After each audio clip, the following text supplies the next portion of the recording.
Muy buenas noches, señores, bienvenidos. Bendito Señor, te damos gracias que de nueva cuenta nos das la oportunidad de ponernos al corriente con la lectura de tu palabra. Te agradecemos por este tiempo, Señor, y pedimos que seas tú el que hable y que nos mandes un mensaje directamente a nuestro corazón, a nuestra mente, Señor, y a nuestra boca para que podamos predicar el Evangelio sin miedo y seguir adelante y cumplir con lo que escrito está. Gracias, Señor, bendito seas siempre y por siempre. Amén. Muy buenas noches a todos, bienvenidos. Vámonos de inmediato a la reflexión de nuestro hermano Raimundo acerca del versículo del día de hoy, que fue de la carta a los Colosenses, capítulo 3, versículo 1, y escrito está: Si pues han resucitado con Cristo, busquen las cosas de arriba, donde está Cristo sentado a la diestra de Dios. Esta es una aseveración que nos permite examinar las intenciones de nuestro corazón para que nuestro espíritu y mente se enfoque en Cristo Jesús, que nos apartará del enojo, ira, malicia, duda, mentira, blasfemia, palabras deshonestas y más, que se presentan en toda circunstancia, catalogadas como piedras de tropiezo, y evitan dar el cumplimiento a la conducta edificadora, que escrita está para vivir en santidad, agradando al Eterno. Y todo lo que hagan, sea de palabra o de hecho, háganlo todo en el nombre del Señor Jesús, dando gracias a Dios Padre por medio de él. Colosenses 3:17. Esta es la actitud con agradecimiento permanente que está enfocada al servicio de Dios en el nombre de Jesús. Aleluya. Muy buena reflexión de nueva cuenta de nuestro hermano Raimundo. Vamos a continuar con la lectura. Vamos a leer el capítulo 4 del libro de los Efesios y el Señor dice así: la unidad del Espíritu. Yo pues, preso en el Señor, les ruego que anden como es digno de la vocación con la cual fueron llamados, con toda humildad y mansedumbre, soportándose con paciencia los unos a otros en amor, solícitos en guardar la unidad del Espíritu en el vínculo de la paz, un cuerpo y un espíritu, como fueron también llamados en una misma esperanza de su vocación, un Señor, una fe, un bautismo, un Dios y Padre de todos, el cual es sobre todos y por todos y en todos. Pero a cada uno de nosotros fue dada la gracia conforme a la medida del don de Cristo, por lo cual dice: subiendo a lo alto, llevó cautiva la cautividad, y dio dones a los hombres. Y eso de que subió, ¿qué es? Sino que también había descendido primero a las partes más bajas de la tierra. El que descendió es el mismo que también subió por encima de todos los cielos para llenarlo todo.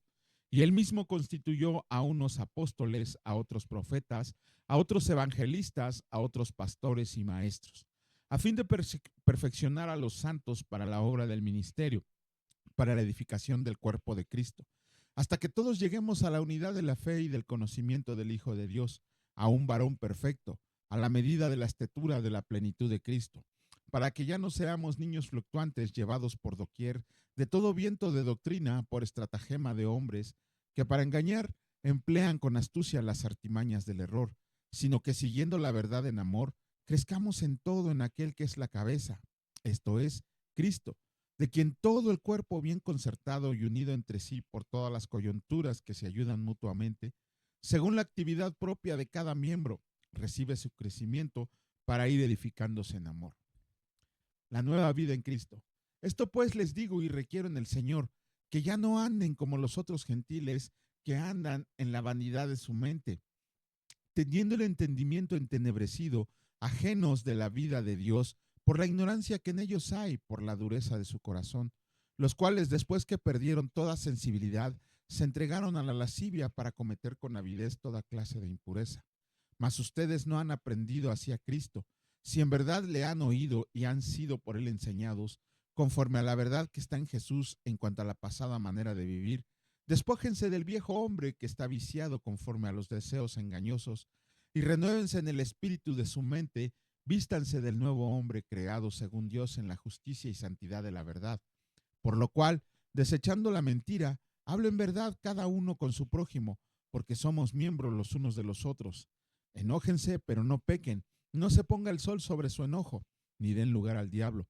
El que hurtaba, no hurte más, sino trabaje, haciendo con sus manos lo que es bueno para que tenga que compartir con el que padece necesidad.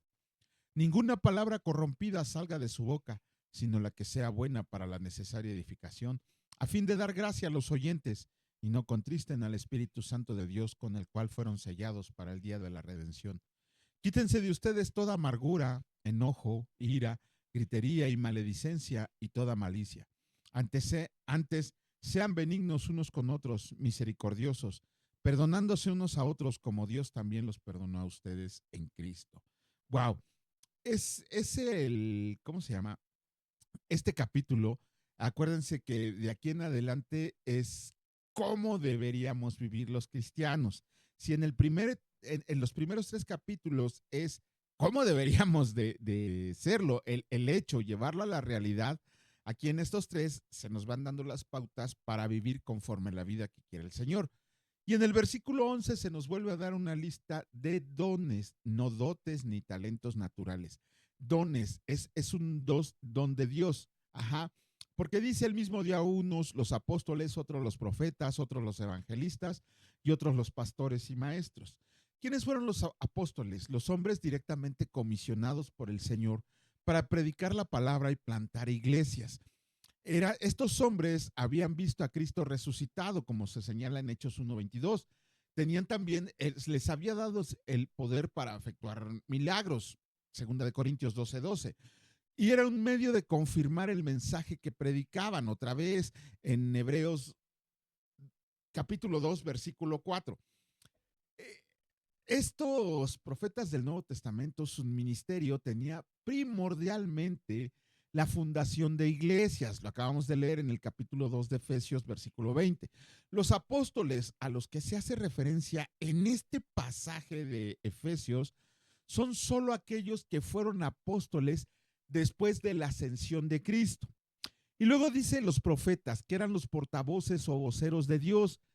Ellos recibían revelaciones directas del Señor y las transmitían a la iglesia, no al pueblo, no a la ciudad, a la iglesia directamente.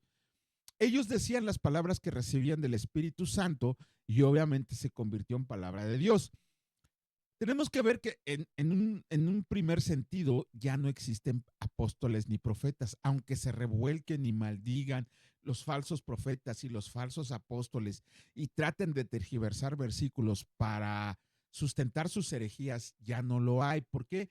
Porque su ministerio quedó finalizado cuando fue echado el fundamento de la iglesia y cuando se completó el canon del Nuevo Testamento. Ajá.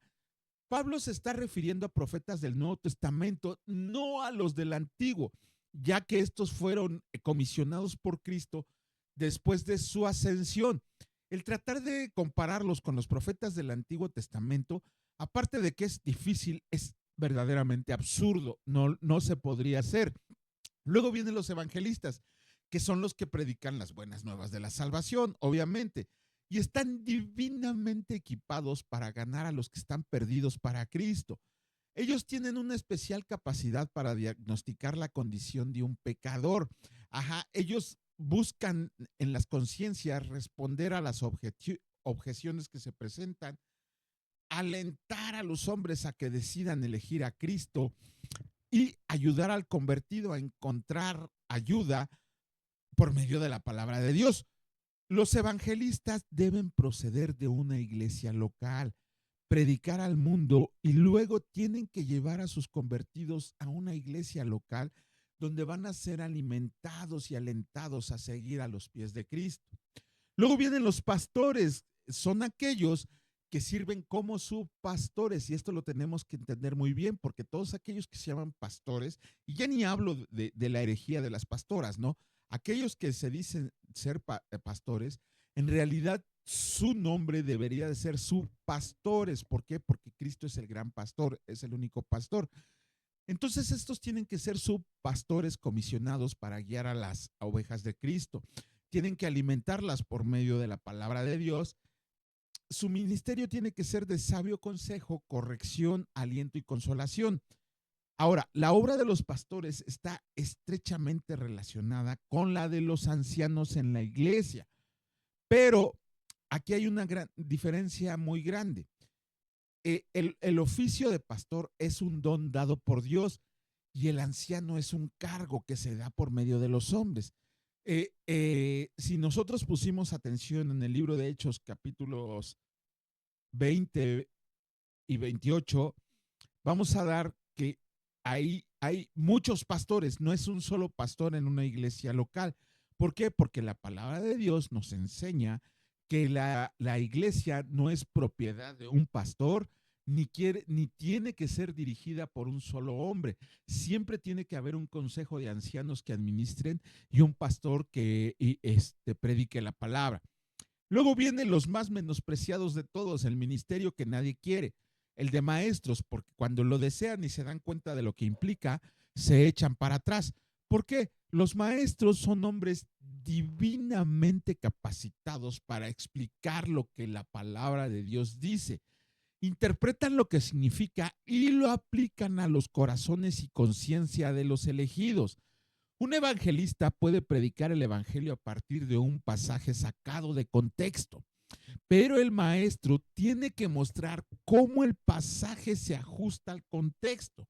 Ajá. Ahora bien, en este versículo se pone casi junto a pastores y maestros, por lo que algunos llegan a la conclusión de que se quiere expresar un solo don en un solo hombre. Ajá. Y que se debería leer pastores maestros como si fuera una sola persona, pero no es lo que dice la palabra de Dios. Porque un maestro, y se los digo por experiencia, un maestro puede serlo, pero no tiene el corazón de pastor. Y un pastor puede ser capaz de usar la palabra sin tener el don distintivo de la enseñanza. Ajá. Si los pastores y maestros de este versículo fueran las mismas personas, entonces por la misma regla gramatical, los apóstoles y profetas tendrían que ser los mismos. Esto no es así. Ahora, el ministerio de la enseñanza, casi nadie lo desea. Casi todos quieren ser pastores, evangelistas, quieren ser, ¿cómo se llama? Enviados, comisionados. Pero díganme, ¿cuántos de ustedes conocen a personas que quieren agarrar el ministerio de maestro? ¿Por qué? Porque nadie los quiere, porque son los encargados de interpretar la verdad de la palabra de Dios. Y no solamente tienen que estudiar la palabra de Dios, tienen que estudiar toda la lectura extrabíblica que hay alrededor de la palabra de Dios y además tienen que estudiar todo lo que produce el mundo. Por eso, a mí me sorprende, hace poco, gracias a Dios, Juan José, donde quiera que estés, Dios te bendiga, hay un muchacho que acaba de decirme que ha sido comisionado para la enseñanza. Le voy a decir lo mismo que a mí me dijeron, que Dios te bendiga, porque no saben la que se está metiendo, ¿no? Cuando el Señor nos da el ministerio, el don de la enseñanza de la palabra de Dios, no sabe de qué manera se tiene que preparar. Y luego, en el versículo 13, cuando dice que hasta que todos lleguemos a la unidad de la fe, ¿cuánto tiempo dura este proceso de crecimiento? Hasta que estemos en el cielo con nuestro Señor Jesús, en el hogar celestial. Ajá, ahí es cuando todos llegaremos a la unidad de la fe. Después dice que tenemos que tener madurez en el conocimiento del Señor. En el arrebatamiento de la iglesia también llegaremos al pleno conocimiento, madurez, tanto como individuos y como iglesia. Ajá. Llegaremos a la perfección del desarrollo espiritual, porque el pecado no puede estar en el cielo. Por lo tanto, cuando seamos arrebatados, nuestro perfeccionamiento espiritual ya estará ahí, seremos santos, seremos como Jesucristo en el sentido de que ya no existe el pecado, ya no existe el sufrimiento y seremos coherederos con Él. Y ahora, si vamos a ser hechos conforme a Él, entonces todos seremos moralmente como Cristo. Y la iglesia, todas las iglesias que hay en el mundo van a ser un solo cuerpo totalmente crecido y perfectamente apropiado para la gloriosa cabeza que es nuestro Señor Jesucristo. La plenitud de Cristo es la misma iglesia. Ajá, la medida de aquel que todo lo llena. La medida de la iglesia significa un desarrollo completo en el cumplimiento del plan de Dios para su crecimiento. Lean este versículo otra vez para que se den cuenta de todo. Y si por ahí hay alguno que se quiera dedicar a la enseñanza, hágamelo saber en los comentarios para ver si es cierto que se va a animar a seguir estudiando toda la vida, absolutamente toda la vida, de todos los temas bíblicos, extrabíblicos y del mundo. ¿Por qué? Porque él tiene que presentar defensa de la fe, él tiene que resolver las broncas en las que se mete un evangelista, él tiene que resolver las broncas en las que se mete un pastor, él tiene que explicar la palabra de Dios, él tiene que alimentar espiritualmente a la grey. Vamos a ver quiénes se quieren aventar como maestro y cuando el Señor te capacita, te da el don para ser maestro, Que Dios les bendiga porque no saben en la que se meten. Vamos a iniciar con la lectura de un nuevo libro. En esta ocasión vamos a iniciar con el libro de Eclesiastés. Se supone que en este libro, hasta el siglo XX, no había un consenso en que el autor no fuera Salomón. Sin embargo, ya ha surgido una nueva teoría acerca de que Salomón no fue el autor, sino que fue una recopilación de un autor anónimo. Sin embargo, en el mismo versículo, en el mismo libro se nos dan pistas acerca de quién fue el autor y obviamente se puede entrever que el autor es Salomón, pero era un Salomón ya viejo, ya en sus postreros días, bueno, en sus últimos años, porque escribe de una manera, se podría oír como depresión. No digo deprimido él, porque un cristiano no está deprimido. Un cristiano no puede estar deprimido mentalmente, lo que tiene es opresión espiritual. Pero ya lo es bueno, eso no lo podemos explicar aquí, lo tenemos que explicar en clases. Pero bueno, entonces, Salomón, después, imagínense Salomón, todo el dinero del mundo, todo, la riqueza que podría tener, la tenía. Era el hombre más sabio que ha existido y existirá. Tuvo todo lo que quiso, absolutamente todo lo que quiso. Cuando leemos cómo construyó su casa y cómo construyó el tabernáculo, tuvo todo lo que quiso. Tuvo 700 concubinas, 300 esposas. Salomón tuvo todo lo que quiso. Y sin embargo, después de haber tenido todo lo que quería, en el primer capítulo, Salomón no nos va a dejar en suspenso hasta el final. De inmediato en el primer capítulo del libro de Eclesiastés, escrito por allá en el 930 antes de escrito, si lo escribió Salomón, nos da la respuesta al libro. Todo es vanidad en este mundo, absolutamente todo es vanidad. Este libro sí fue escrito humanamente, pero Dios permitió que se inscribiera en la palabra de Dios. ¿Por qué? Porque por medio de él aprendemos que el hombre, a pesar de que pudiera tener todo lo que pueda tener, siempre habrá un vacío en su corazón de forma de Dios. Y es al final, este libro nos tiene que enseñar que hagamos lo que hagamos, siempre, siempre va a haber un vacío en este corazón que solamente Dios lo puede llenar. Así que vamos a comenzar con la lectura de inmediato, con el capítulo 1 del libro de Eclesiastés. Y el Señor dice así: todo es vanidad. Palabras del predicador, hijo de David, rey en Jerusalén. Vanidad de vanidades, dijo el predicador, vanidad de vanidades. Todo es vanidad. ¿Qué provecho tiene el hombre de todo su trabajo con que se afana debajo del sol? Generación va y generación viene, mas la tierra siempre permanece. Sale el sol y se pone el sol, y se apresura a volver al lugar de donde se levanta. El viento tira hacia el sur y rodea al norte, va girando de continuo, y a sus giros vuelve el viento de nuevo. Los ríos todos van al mar y el mar no se llena. Al lugar de donde los ríos vinieron, ahí vuelven para correr de nuevo. Todas las cosas son fatigosas, más de lo que el hombre puede expresar. Nunca se sacia el ojo de ver ni el oído de oír. ¿Qué es lo que fue? Lo mismo que será. ¿Qué es lo que ha sido hecho? Lo mismo que se hará. Y no hay nada nuevo debajo del sol. ¿Hay algo de que se pueda decir, he aquí esto es nuevo? Ya fue en los siglos que nos han precedido. No hay memoria de lo que precedió, ni tampoco de lo que sucederá. Habrá memoria en los que serán después. La experiencia del predicador. Yo, el predicador, fui rey sobre Israel en Jerusalén, y di mi corazón a inquirir y a buscar con sabiduría sobre todo lo que se hace debajo del cielo. Este penoso trabajo dio Dios a los hijos de los hombres para que se ocuparan en él. Mira todas las obras que se hacen debajo del sol, y he aquí todo ello es vanidad y aflicción de espíritu. Lo torcido no se puede enderezar y lo incompleto no puede contarse. Hablé yo en mi corazón diciendo, he aquí, yo me he engrandecido y he crecido en sabiduría sobre todos los que fueron antes de mí en Jerusalén, y mi corazón ha percibido mucha sabiduría y ciencia, y dediqué mi corazón a conocer la sabiduría y también a entender las locuras y los desvaríos. Conocí que aún esto era aflicción de espíritu, porque en la mucha sabiduría hay mucha molestia, y quien añade ciencia añade dolor. Capítulo 2 del libro de Eclesiastés, el Señor dice así: dije yo en mi corazón, ven ahora, te probaré con alegría y gozarás de bienes.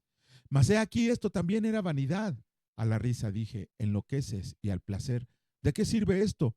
Propuse en mi corazón agasajar mi carne con vino, y que anduviera mi corazón en sabiduría con retención de la necedad, hasta ver cuál fuera el bien de los hijos de los hombres, en el cual se ocuparon debajo del cielo todos los días de su vida. Engrandecí mis obras, edifiqué para mí casas, planté para mí viñas, Me hice huertos y jardines y planté en ellos árboles de todo fruto. Me hice estanques de aguas para regar de ellos el bosque donde crecían los árboles. Compré siervos y siervas y tuve siervos nacidos en casa. También tuve posesión grande de vacas y de ovejas, más que todos los que fueron antes de mí en Jerusalén. Me amontoné también plata y oro y tesoros preciados de reyes y provincias. Me hice de cantores y cantoras en los deleites de los hijos de los hombres y de toda clase de instrumentos de música. Y fui engrandecido y aumentado más que todos los que fueron antes de mí en Jerusalén. A más de esto, conservé conmigo mi sabiduría. No negué a mis ojos ninguna cosa que se deseara, ni aparté mi corazón de placer alguno, porque mi corazón gozó de todo mi trabajo. Y esta fue mi parte de toda mi faena. Miré yo luego todas las obras de los que habían hecho mis manos, y el trabajo que tomé para hacerlas. Y he aquí, todo era vanidad y aflicción de espíritu, y sin provecho debajo del sol. Después volví yo a mirar para ver la sabiduría y los desvaríos y la necedad, porque ¿qué podrá hacer el hombre que venga después del rey? Nada, sino lo que ya ha sido hecho. Y he visto que la sabiduría sobrepasa la necedad como la luz a las tinieblas. El sabio tiene sus ojos en su cabeza, mas el necio anda en tinieblas. Pero también entendí que que yo a un mismo suceso acontecerá a, al uno como al otro. Entonces dije yo en mi corazón, ¿cómo sucederá al necio? Me sucederá también a mí. ¿Para qué pues he trabajado hasta ahora por hacerme más sabio? Y dije en mi corazón que también esto era vanidad, porque ni del sabio ni del necio habrá memoria para siempre. Pues en los días venideros yo todo será olvidado, y también morirá el sabio como el necio. Aborrecí, por tanto, la vida, porque la obra que se hace debajo del sol me era fastidiosa, por cuanto todo es vanidad y aflicción de espíritu. Asimismo, aborrecí todo mi trabajo que había hecho debajo del sol, el cual tendré que dejar a otro que vendrá después de mí. Y quién sabe si será sabio o necio el que se enseñoreará de todo mi trabajo, en que yo me afané y en que me ocupé debajo del sol mi sabiduría. Esto también es vanidad. Volvió, por tanto, a desesperanzarse mi corazón acerca de todo el trabajo en que me afané y en que me había ocupado debajo del sol mi sabiduría. Que el hombre trabaje con sabiduría y conciencia y con rectitud, y que haya de dar su hacienda a hombre que nunca trabajó en ello. También es esto vanidad y mal grande, porque ¿qué tiene el hombre de todo su trabajo y de la fatiga de su corazón? ¿Con qué se afana debajo del sol? Porque todos sus días no son sino dolores y sus trabajos molestias, aún de noche su corazón no reposa. Esto también es vanidad. No hay cosa mejor para el hombre sino que coma y beba y que su alma se alegre de su trabajo. También he visto que esto es de la mano de Dios, porque ¿quién comerá y quién se cuidará mejor que yo? Porque el hombre que le agrada, Dios le da sabiduría, ciencia y gozo, mas al pecador da el trabajo de recoger y amontonar, para darlo al que agrada a Dios.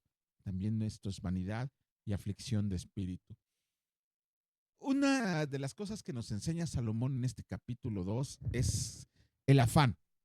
Muchos de nosotros, y esa es una gran verdad, muchos de nosotros trabajamos arduamente, decimos en México, correteamos la chuleta, pero con ganas, ¿no? O sea, nos preocupa mucho el hecho de generar dinero para el sustento, para los gastos, para todo lo que quieran.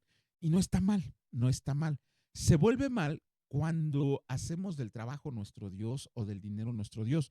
Cuando olvidamos la lectura de la palabra de Dios porque estamos muy ocupados, y me incluyo, porque ya ven que, por ejemplo, ayer no leí, bueno, ayer fue por una buena causa, pero a veces el afán del trabajo me gana y por eso no subo video. Sin embargo, tenemos que saber que si nos afanamos para amontonar riquezas, no las vamos a gozar nosotros. Va a venir otro, dice Salomón, dice el predicador, que va a venir otro a gozar del fruto de nuestro trabajo. Y esa es una gran verdad. ¿Quién que se muere se lleva algo de lo que deja? Ahí anda el peleadero por la herencia, por los bienes. Los sucesores se matan a veces inclusive por ver quién se queda con la mayor parte de la herencia. Todo aquel que se afana por amontonar riquezas no las disfruta. Tenemos que disfrutar la vida que Dios me dio, pero en buena manera, porque también Salomón dice que el trabajo, ¿cómo se llama? Que disfrutemos del trabajo en comida y bebida. Sin embargo, eso no es correcto también, y el Señor permite que se inserten este tipo de comentarios para hacernos comprender que que así como Satanás habló en Génesis y que es el padre de mentira, así por ejemplo en este libro de Eclesiastés vamos a encontrar muchos versículos que se pueden tomar como pauta para decir, bueno, si me voy a morir, voy a disfrutar lo que tengo, inclusive al final me va a dar tiempo de arrepentirme. No, con el Señor no se juega a los dados, con el Señor hay que caminar en santidad siempre. Habrá momentos en que podamos disfrutar del fruto de nuestro trabajo cuando el Señor lo permita. Habrá momentos en que tengamos que trabajar arduamente por alguna necesidad, pero siempre tiene que haber un momento para estar en comunión con nuestro Señor por medio de la lectura, meditación en la palabra, oración con Él, comunión con Él. Solamente de esa manera podemos aprender nosotros a vivir como escrito está y como el Señor lo ha ordenado en su voluntad. Bendito Señor y Dios Padre Todopoderoso, tu amor en nosotros es increíble, Señor, que diariamente nos enseñas verdades que están inscritas en tu palabra y que solamente haciendo un hábito de la lectura diaria en ella, vamos a poder comprender todo lo que tú quieres comunicarnos, Señor.